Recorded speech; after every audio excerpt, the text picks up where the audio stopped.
لي صدري ويسر لي أمري واحلل عقدة من لساني يفقهوا قولي. قال الله تبارك وتعالى في شأن حبيبه مخبرا وعامرا: إن الله وملائكته يصلون على النبي يا أيها الذين آمنوا صلوا عليه وسلموا تسليما. اللهم صل على سيدنا ومولانا محمد وعلى سيدنا وأصحاب سيدنا ومولانا محمد وبارك وسلم وصلوا عليه صلاة وسلاما عليك يا سيدي يا رسول الله وعلى آلك وأصحابك يا سيدي يا حبيبي الله. اللہ رب العزت کی حمد و ثنا حضور نبی کریم رؤوف الرحیم صلی اللہ تعالی علیہ وسلم کی ذات گرامی پر درود و سلام کرنے کے بعد دعائے اللہ رب العالمین ہم سب کو آنے والے ماہ مبارک کا احترام اور اس کے تقاضے پورے کرنے کی توفیق عطا فرمائے.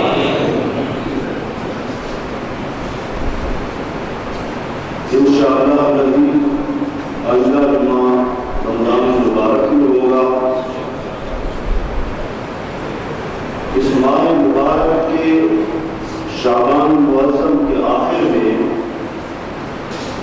حضور نبی کریم علیہ الصلوۃ والسلام نے صحابہ کو جمع کرا اور خطبہ ارشاد فرمایا.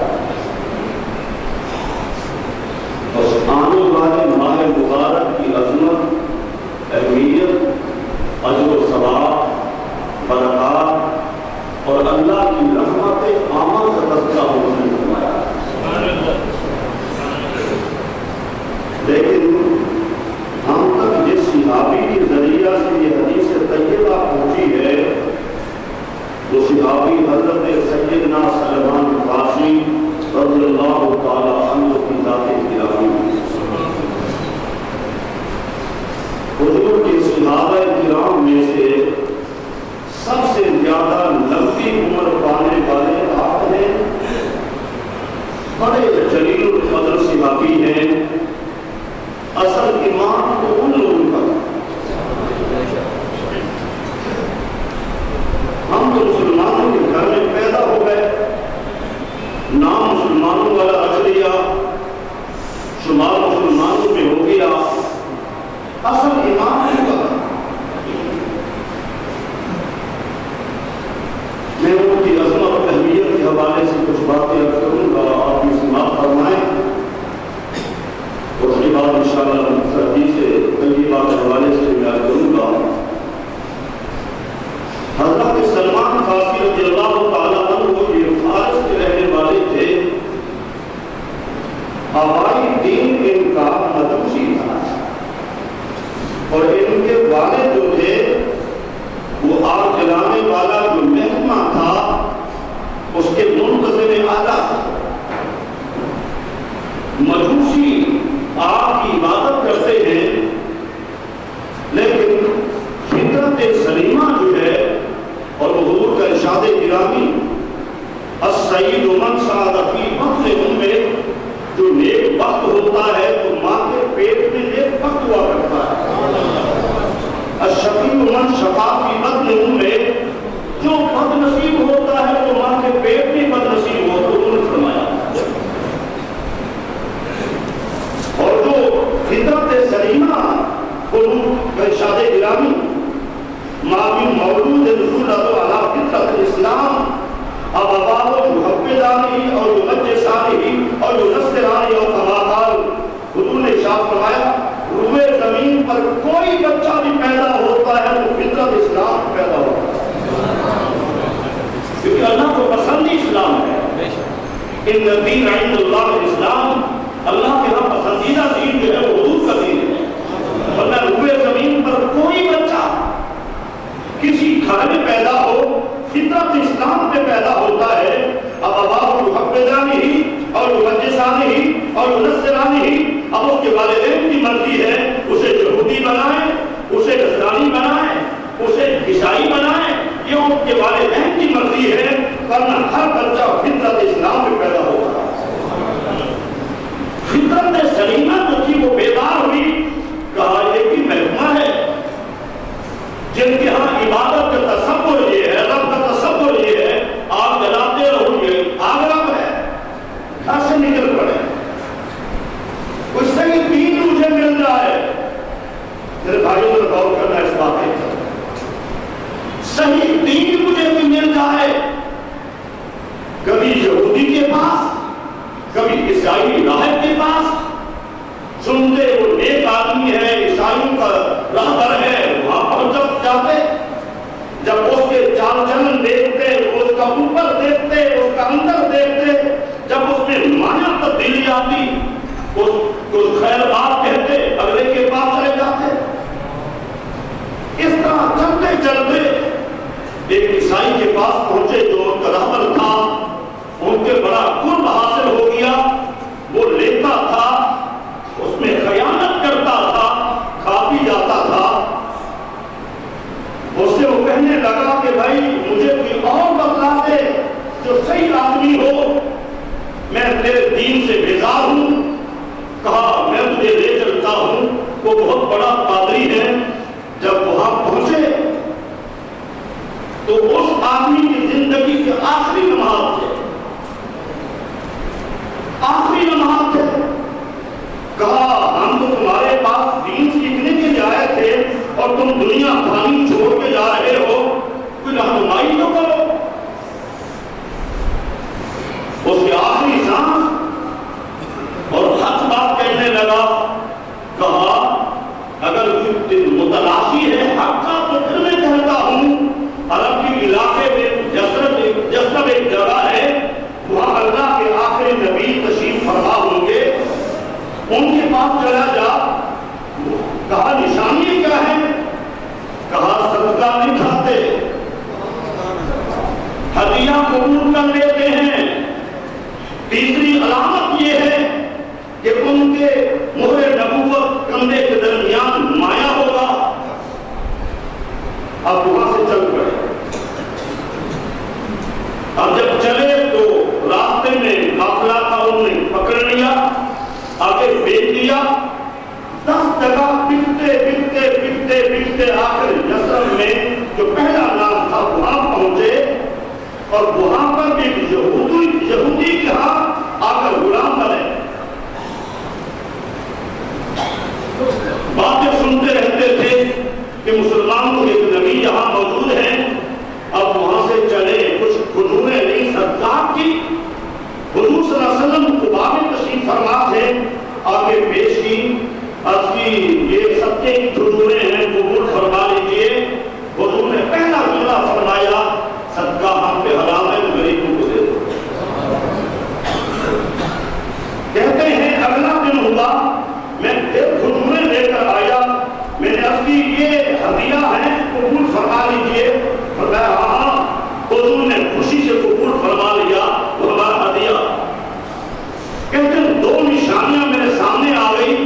اب تیسری نشانی جو تھی میں متلاشی تھا، کہتے ہیں جنازہ تھا اور بقی میں حضور تشریف لے گئے، جنت البقی میں، اور میں ابھی مسلمان نہیں ہوا، محبت بڑھ گئی، پیچھے چل پڑا۔ حضور پہچان گئے، حضور نے کرتا مبارک اٹھایا، فرمایا یہ دیکھ لو، یہ نشانی بھی دیکھ لو۔ کہتے ہیں میں نے چوہے مہرے نبوت کو دیکھا، میں نے کہا حضور مجھے کلمہ ہی پڑھا دیجیے۔ کلمہ پڑھ کے اسلام میں داخل ہو گیا۔ اسلام میں داخل ہونے کے بعد حضور نے پوچھا کیا کرتا ہے؟ عرض کی حضور میں تو غلام ہوں ایک یہودی کا۔ کہا اسے پوچھنا تمہیں بیچنا چاہتا ہے؟ حضور بڑے رحیم تھے، کسی کی غلامی حضور کو برداشت ہی نہیں تھی۔ غلامی تو غلامی۔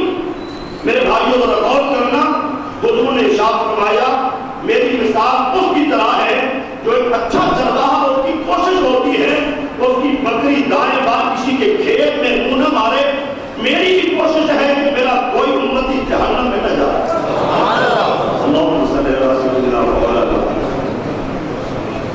وعلى آل سيدنا وأصحاب سيدنا مولانا محمد وبارك وسلم عليه صلاة وسلام عليك يا سيدي يا رسول الله وعلى آلك وأصحابك يا سيدي يا حبيب الله. میری بھی کوشش یہی ہے آخر آپ کے اصلی حضور وہ تو کہتا ہے 40 اوقیہ سونا اور حضور کا تیار شدہ باغ ہو تو پھر میں ادا کر سکتا ہوں. ایک صحابی حضور کی خدمت میں حاضر ہوئے. اصلی حضور مجھے جنگل سے تھوڑا سا سونا ملا.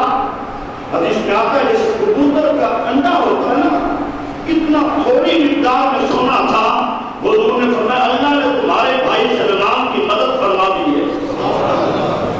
40 اوقیہ سونا کافی وزن بنتا ہے لیکن جو نبوت کے ہاتھوں میں آ گیا جب اس کا وزن کیا گیا تو وزن پورا ہو گیا. وہ تھوڑا سا سونا 40 اوقیہ اتنا وزن بن گیا.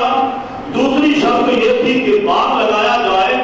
حضور نے صحابہ سے فرمایا چلو تم باغ لگاؤ اور مجھے بھی بلا لینا. اللہ کے رسول نے اپنے ہاتھوں سے وقت نورے لگائی کہ میرا صحابی آزاد ہو جائے. چلو اللہ رب العالمین نے کرم یہ فرمایا کہ وہ جلدی باغ تیار ہو گیا. کئی سال جب جاتے ہیں تیار ہونے میں جلدی تیار ہو گیا اور حضرت سلمان فارسی آزاد بھی ہو گئے. حضور نے آزاد بھی کر دیا اور کامل اور ایمان صحابی بھی بن گئے. اب ذرا غور کرنا اہل مدینہ کے انصار نے کہا سلمان منا سلمان ہم میں سے ہے. اہل مکہ کے مہاجرین نے کہا سلمان منا سلمان ہم میں سے ہے. جب میرے نبی نے یہ بات سنی تو حضور نے فرمایا مکہ والو مدینہ والو سلمان تمہارا نہیں ہے. سلمان منا من اہل البیت. سلمان تو میری اہل بیت میں سے جو سب کچھ دین کی خاطر چھوڑ دیتے ہیں کہ دین نصیب ہو جائے تو پھر اجر و ثواب یہ ملتا ہے. میرے نبی نے انہیں اپنی اہل بیت میں شامل فرما لیا. اما عائشہ رضی اللہ تعالیٰ عنہا فرماتی ہے رات ایسی راتیں بھی ہوتی تھی جب پوری رات حضرت سلمان فارسی حضور کی خدمت میں رہتے تھے. جو حضور سلمان فارسی نے آپ سے سیکھا ہے کوئی اور نہیں سیکھ سکا. وہ اول علم بھی سیکھے ہیں ظاہر علم بھی سیکھے ہیں اور باقی علم بھی حضور سے سیکھے ہیں. تمام صحابہ اکرام میں سے بڑی عمر والے صحابی بھی آپ تھے. سارے صحابہ وہ اشرا مبشرہ تھے وہ مہاجرین تھے وہ انصار تھے وہ خلفائے راشدین تھے وہ اہل بیت اطہار تھے. تمام کے تمام صحابہ حضرت سلمان فارسی سے محبت کرتے تھے اور خود حضور صلی اللہ علیہ وسلم بے پناہ آپ سے محبت کیا کرتے تھے. کیوں؟ آپ کی قربانیاں زیادہ ہیں. دین حاصل کرنے کے لیے گھر بار چھوڑا. اور ایک روایت میں آتا ہے جب آپ سے پوچھا جاتا کہ آپ کا باپ کون ہے آپ کہتے سلمان کا باپ صرف اسلام ہے. میرا باپ اسلام ہے. وہ سلمان فارسی رضی اللہ تعالیٰ کو میرے بھائیوں ذرا غور کرنا. حضور کی حیات طیبہ میں ان کا بہت بڑا مقام بہت بڑا مقام تھا. خندق جو مدینہ منورہ کے باہر کھودی گئی یہ آپ کے مسئلہ تھا اور اس مسئلے پر عمل کیا گیا اور اہل مدینہ مکہ مکرمہ کے دشمنوں سے بچ گئے. یہ آپ کا مسئلہ تھا اور آپ کو عظیم المرتبہ صحابی ہیں رضی اللہ تعالیٰ عنہ. کس کمال کے انسان تھے. سیدنا فاروق اعظم کے دور خلافت میں ایک واقعہ میں کر رہا ہوں جو میں نے پڑھا نہیں ہے اور ایک واقعہ میں نے پڑھا اور جو واقعہ میں نے علماء سے سنا ہے میری نظر میں نہیں آیا. آپ اسی بات فرما دیں اس لیے میں پہلے یہ بات کر رہا ہوں. ایک آپ کو گورنر بنا کے بھیجا گیا.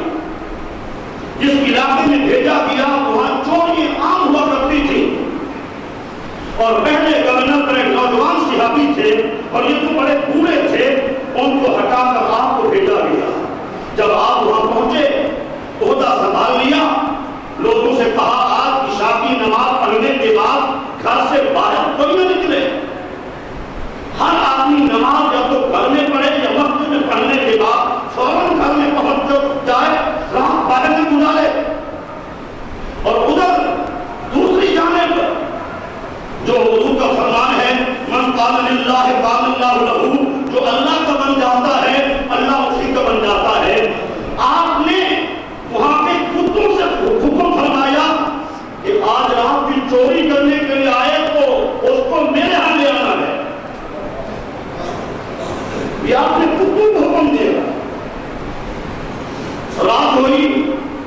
اپنے گھروں میں رہ گئے.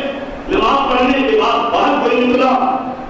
چند ایک آدمی جن کو کتوں نے گھیر رکھا تھا, سلمان فارسی سے وہ باہر نکلے تو چند ایک آدمی ہیں جن کو کتوں نے گھیر رکھا تھا.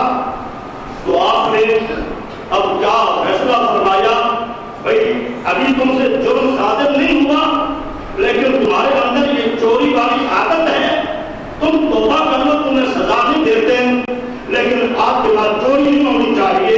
یہ سیدنا فاروق اعظم کی اس روحانی طاقت کی برکت سے سارے اہل علاقہ چوری سے محفوظ ہو. سیدنا فاروق اعظم کے دور خلافت میں جب آپ گورنر تھے تو آپ 1 سال کے بعد شام کے علاقے سے آپ نے آدمی کو کچھ رقم دی, کہا یہ مدینہ منورہ کے بیت المال میں جمع کرانا ہے اور سیدنا فاروق اعظم کے چلنے پھرنے اٹھنے بیٹھنے کھانے پینے کے معمولات کو توجہ سے دیکھنا ہے. تاریخ میں اتنا بڑا واقعہ جو آپ کو میں سنا رہا ہوں. کہا امیر المومنین کا دیکھنا, سارے معاملات تمہیں دیکھنے ہیں اور واپس مجھے آ کے تمہیں بدلانے ہیں.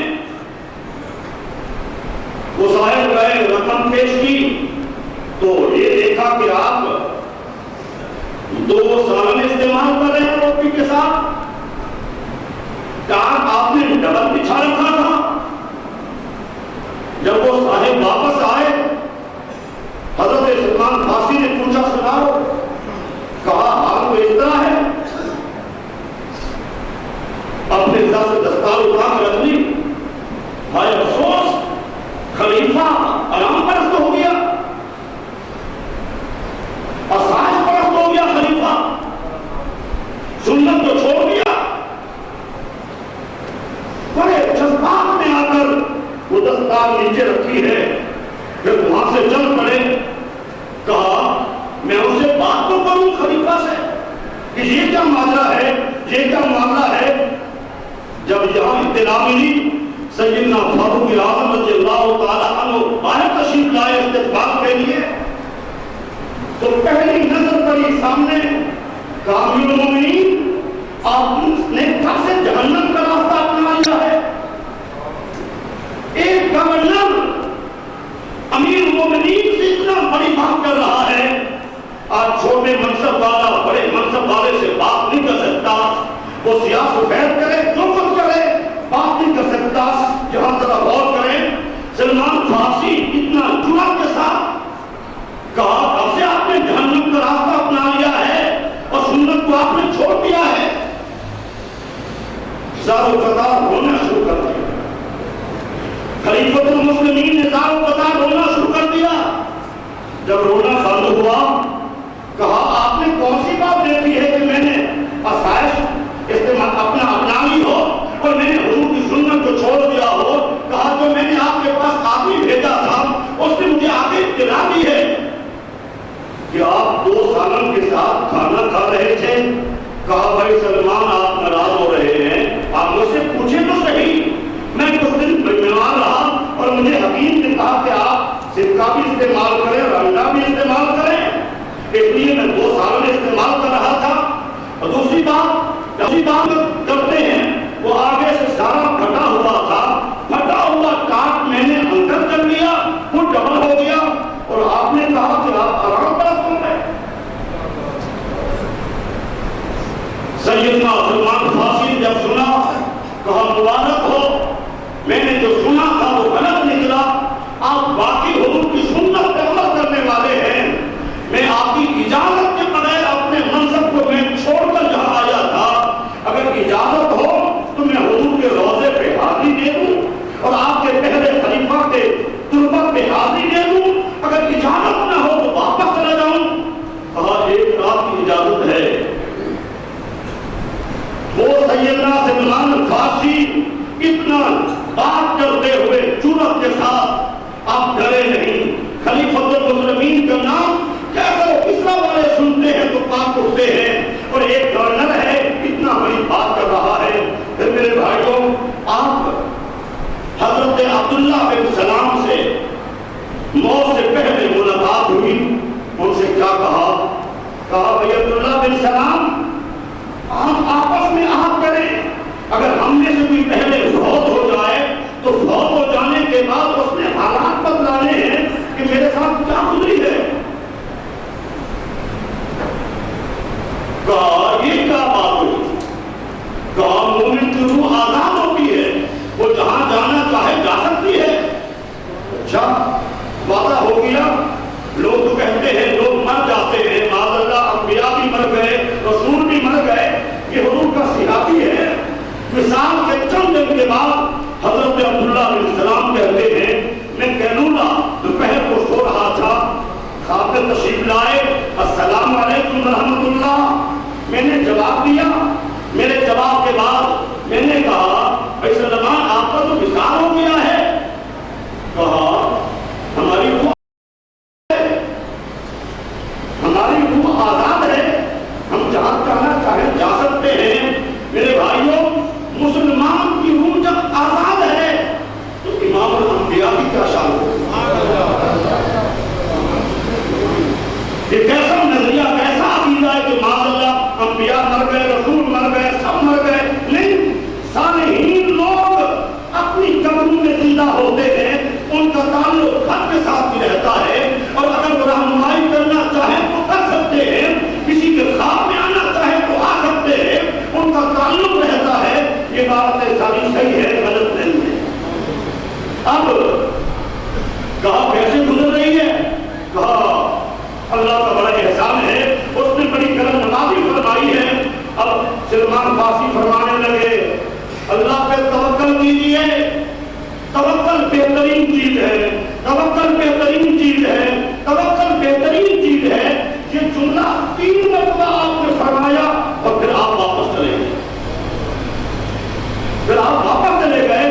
میرے بھائیوں حضور کے صحابی خواب کے بعد آ رہے ہیں، اور جن کی موت جس قدر پاکیزہ تھی، آپ کی بیوی کہتی ہے مجھے کہا جو گھر میں مشک ہے نا پانی میں ڈال کر سر کو ڈالیے اور آپ چلے جائیے، کچھ مہمان ایسے آ رہے ہیں جو نہ انسان ہے نہ جن ہے۔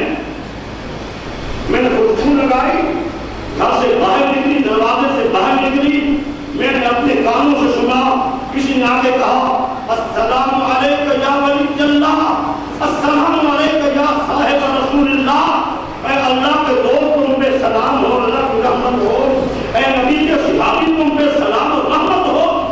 آپ فرماتی ہیں آپ کی گھر والی کہ میں واپس لوٹی، جب میں واپس لوٹی حضرت سلمان فارسی اللہ کو پیارے ہوتے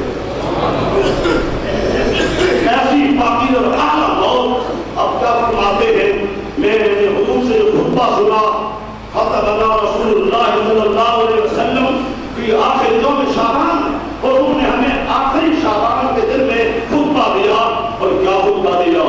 یا ایھا الناس، اے لوگوں قد اضلکم الشہر شہر عظیم مبارک، لوگوں تم ایک عظیم مہینہ، بڑا مبارک مہینہ ضائع فکر ہونے والا ہے، بڑا عظیم مہینہ، شہر لیلۃ خیر من الف شہر، اور کی ایک رات ایسی بھی ہے جو 1000 مہینے سے افضل ہے۔ جعل اللہ صیامہ فریضۃ، اللہ نے اس کے روزوں کو فرض فرمایا ہے، اور اس کے رات کے عبادت کو تراویح کو نفل فرمایا ہے۔ حضور نے پھر فرمایا جس نے اس مہینے میں فرض ادا کیے، دوسرے مہینے میں گویا 70 فرض ادا کیے، اور اس مہینے میں نفل ادا کیے، اللہ جل جلالہ اس کو فرض ادا کرنے کے برابر اجر عطا فرماتا ہے۔ زبان نبوت سے یہ کلمات، یہ حدیث طیبہ جو بڑی عظیم ترین حدیث، اور پھر حضور صلی اللہ علیہ وسلم اس میں فرمائے یہ بخاری کا مہینہ ہے، یہ صبر کا مہینہ ہے، اور صبر کی جزا اللہ دینے والا ہے، اور پھر فرمایا اس میں طویل حدیث حضور نے ارشاد فرمائی، اور پھر حضور نے یہ بھی ارشاد فرمایا میرے صحابہ یہ وہ ماہ مبارک ہے جس کے اللہ جل جلالہ نے 3 اشرے تقسیم فرما دیے ہیں، اولہ رحمۃ واوسطہ مغفرۃ وآخرہ عتق من النار، پہلا اشرہ رحمت ہے، دوسرا بخشش ہے، تیسرا جہنم